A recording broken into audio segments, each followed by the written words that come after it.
to run for office, to apply for leadership and executive jobs. Because I'm tired of having people make decisions for me that don't look like me, that don't care about me, and that continue to make laws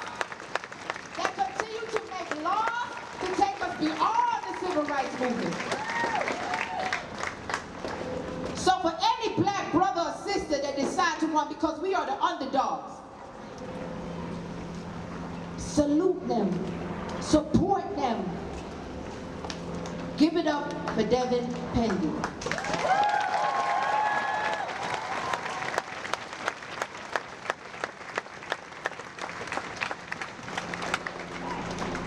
Hello, Athens. Hello, Athens. Y'all mind if I get comfortable?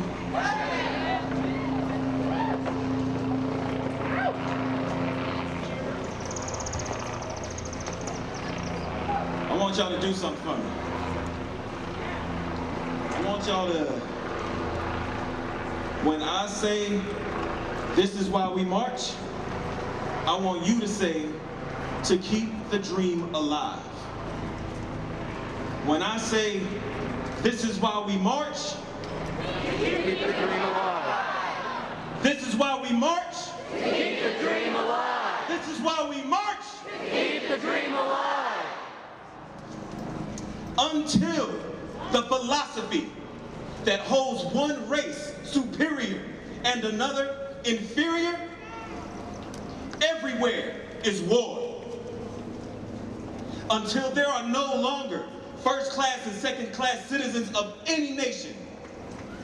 And until the color of a man's skin is of no more significance than the color of his eyes, and until the basic human rights are guaranteed to all without regards to race, everywhere is war.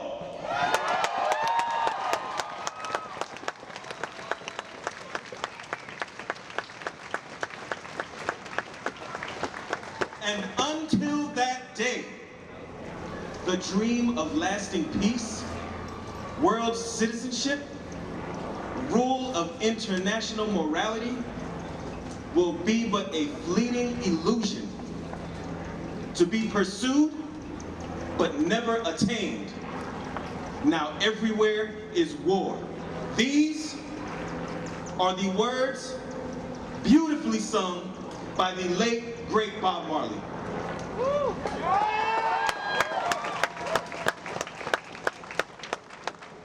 Now tomorrow, somebody is going to say that Devin Pandy wants war.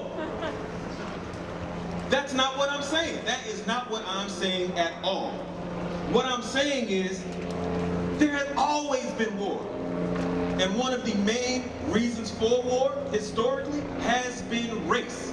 And a war against my race has been waged in this country for 4 centuries.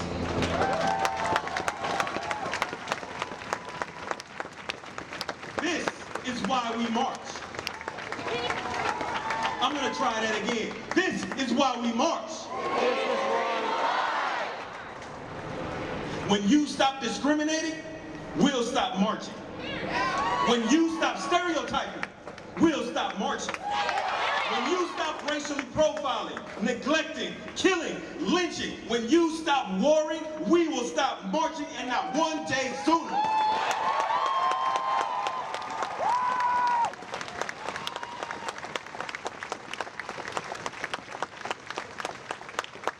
We have failed as a society to reckon with the white supremacist views that have infiltrated every aspect of our culture. They donned the gray hats of the Confederacy. They erected statues of Confederate generals all across the South. And to this day, they continue to fly a flag that symbolizes not only slavery and oppression, but anarchy and treason against the United States government. All to win in our souls what they could not win on the battlefield.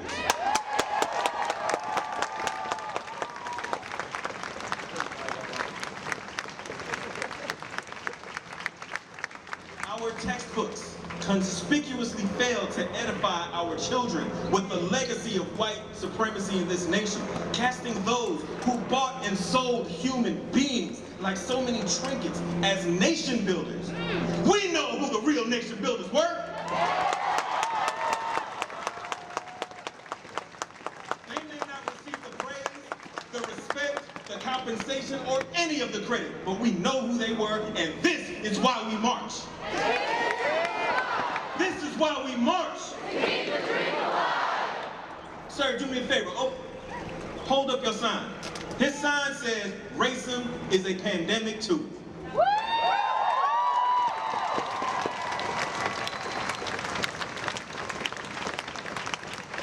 Our country is sick, and we are here today because the symptoms of that sickness have become unbearable, and we are in dire need of a cure. We cannot cure COVID-19, a virus that infects the body and kills its host without first recognizing that it is a disease. We cannot defeat cancer, a disease that ravages the human body and kills its host without first recognizing that it is a disease. And we cannot end racism, a disease that has ravaged this nation since 1619, 401 years ago, that kills its people by overworking, whipping, hanging, dragging, drowning, beating, trampling, shooting, choking, and neglecting its citizens without first recognizing that it too is a disease.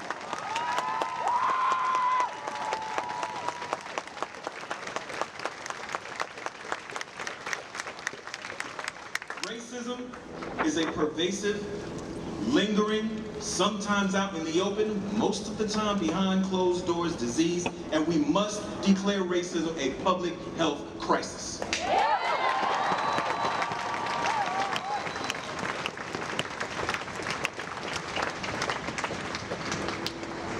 Billy Joe Johnson Jr., Gregory Lloyd Edwards, Trayvon Martin, Alton Sterling, Botham Jean, Tatiana Jefferson, Matthew Ajibad, Walter Scott, Patterson Brown, Eric Harris, William Chapman, Ahmaud Arbery, Breonna Taylor, George Floyd, Emmett Till. Some of these names you recognize, and some you may have never heard. They didn't get national attention. They didn't get the marches and the rallies and the protests in their honor, but they died just the same. And we ask ourselves, why? Maybe they were in the right place at the right time. They were just the wrong color.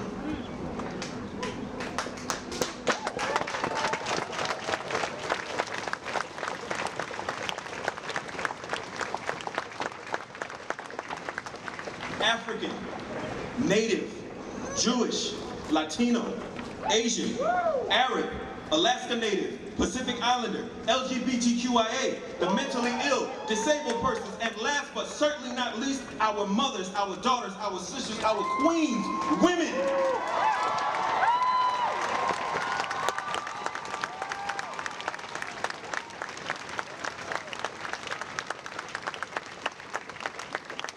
This is simply a short list of ethnic and other minority groups that have been and still are systemically discriminated against in this country. Now, some out there might be thinking, the three men that chased down, hunted, and lynched Ahmaud Arbery were arrested.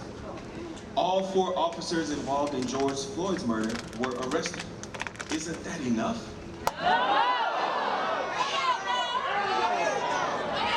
If you think that is enough, ask yourself this. If it were your son or daughter, if it were your mother or father, would it be enough? Now imagine that after such a tragedy, the rest of your family is still in danger of the same thing happening to them next month, next week, tomorrow, on their way home tonight. And I ask you again, is it enough? It's not enough, and that's why we march. To keep the dream alive. Yes, I love it. I can't tell you that I know when it will be enough, but I know where we can start. We can start with issuing baby bonds to help secure our children's future.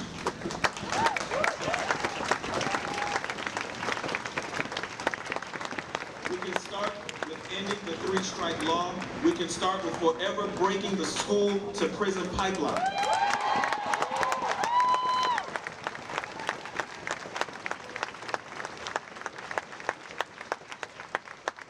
The LAPD's budget is almost $2 billion. NYPD is $6 billion.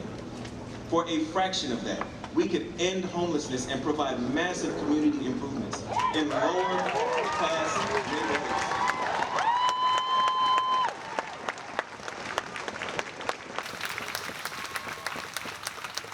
Those improvements would do more to end crimes of necessity than any SWAT vehicle or rocket launcher ever could. So yes, let's defund and demilitarize the police.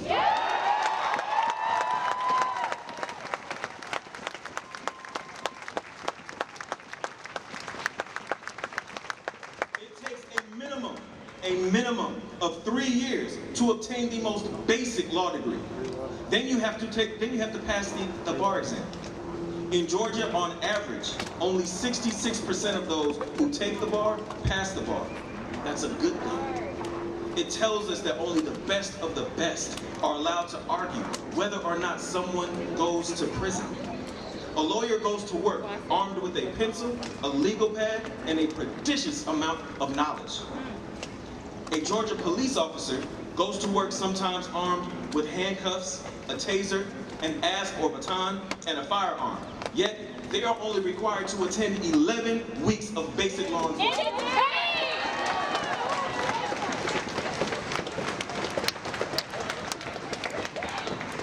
Police officers must be required to complete a 2-year basic law enforcement degree before entering law enforcement service, and complete a 4-year law degree within the first 5 years of service.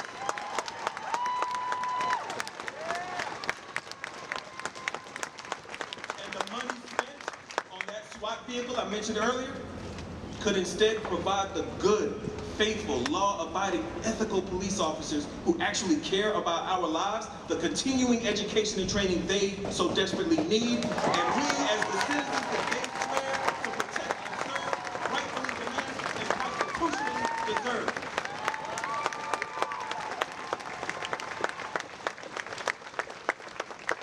Let's create a national database of officers who violate the law.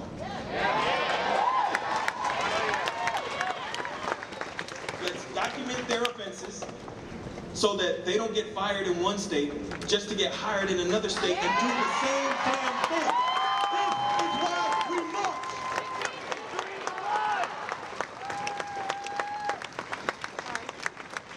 Right here in Georgia, let's pass HB 636, Use of Force Act. And let's pass the SB 166 and HB 426 hate crime bills that have been sitting in the Georgia State Senate since the first quarter of 2019.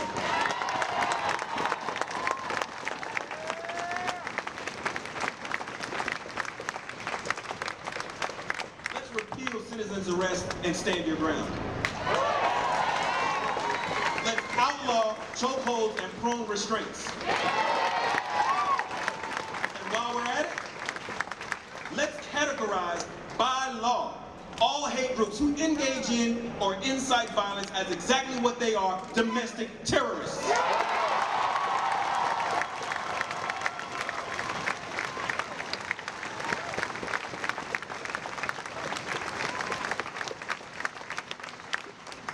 Speaking of labels, I am an Afro-Latino, Dutch, Native Caribbean American. That mixture has blessed me with what I and many of you would consider a beautiful shade of golden brown skin. Unfortunately, not everyone sees golden brown, amber, caramel, mocha, chocolate, pecan tan, high yellow, red bone, and black skin as beautiful. They see it as something lesser, when it's actually a blessing. I have experienced the anger of white men and the danger of white women who perceive me as a threat, as hostile, as a thief, as someone who wishes to do them harm simply based on the color of my skin. I am none of those things.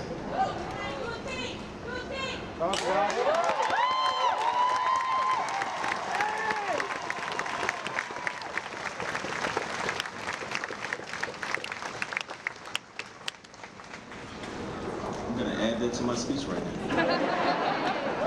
I am simply a king.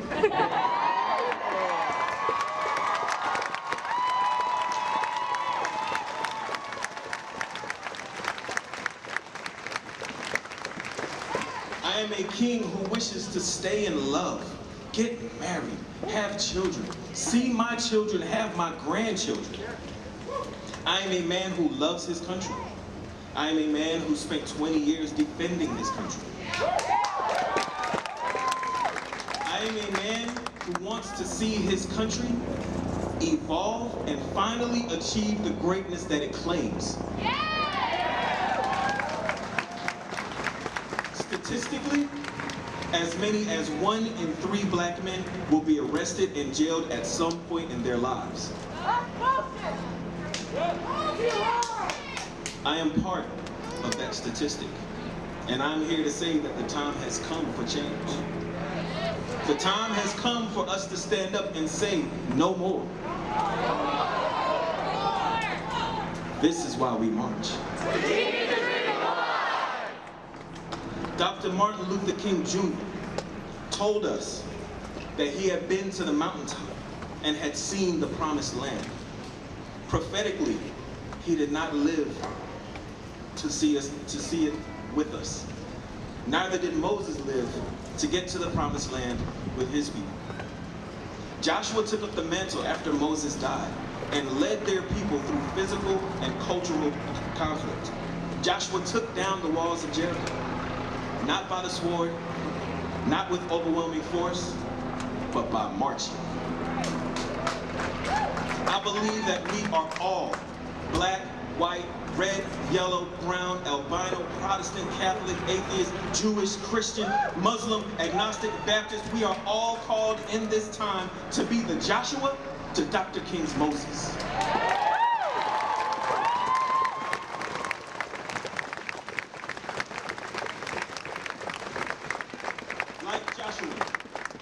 We can tear down the walls of hate and bigotry and racism by marching peacefully, every day, never giving up. In doing so, we will reach that promised land. We will all take our rightful place, side by side, just as we stand here today, and dwell in the safety, security, and happiness of a dream fulfilled, first imagined and now looked down upon by Reverend Dr. Martin Luther King himself. And this is why we march. To keep the dream alive. This is why we march. To keep the dream alive. This is why we march. To keep the dream alive. Resist.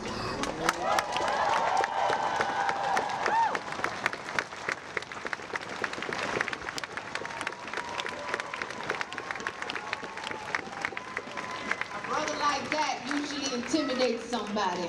They tend to cross the street just because a brother just looks so strong and powerful. Them days is over. Y'all need to get it together.